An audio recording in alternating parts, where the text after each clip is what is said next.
What's that one story you've always wanted to tell on r/s credit, but no one has ever asked the right question? Got electrocuted my first day of high school. I was in a jazz band class that met before first period. Awkward teenage me new to high school and not great at bass guitar. Electric guitarist asks me to hold his guitar while he grabs some sheet music. I hold my bass in my left hand while grabbing his guitar with my right. The building we were playing in was built sometime in the 60s, and I guess it had some sort of faulty wiring. The next few things happened probably within 2 or 3 seconds. I instantly felt a weird sensation through my arms and chest, and my arms were visibly shaking. I remember trying to let go of the guitars right away, but my hands only gripped harder. Electrical stimulation caused all my arm muscles to contract at once. I remember hearing loud feedback from both amps, and when I let out a sort of yelp it sounded like a loud, distorted version of my voice coming from the amps. Everyone else just heard the feedback. Oh.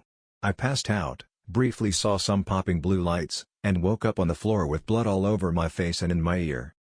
Apparently what everyone else saw was me vibrate and faint into my amp and onto the floor. My band director, late 50s, apparently moved like lightning to unplug the amp and probably saved my life. When I woke up I noticed the blood in my ear first, and my first thought was that I had some sort of inner ear damage.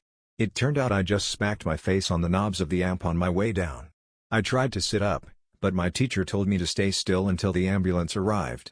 Then I noticed all my classmates and sister, same class, looking pale and staring at me. The nurse came in and let me sit in a chair. I was holding a towel to my face when my mom burst into the room. Apparently my sister had called her and her mom instincts took over. She U-turned back toward the school, drove across some part of a lawn, and made it there before the ambulance. She insisted on driving me to the hospital where I got some face stitches and did some tests, but otherwise ended up fine. Really the worst part about the experience was not getting any superpowers. The whole band wrote a get well card full of puns about being shocked to hear the story. Also, both guitars were miraculously undamaged.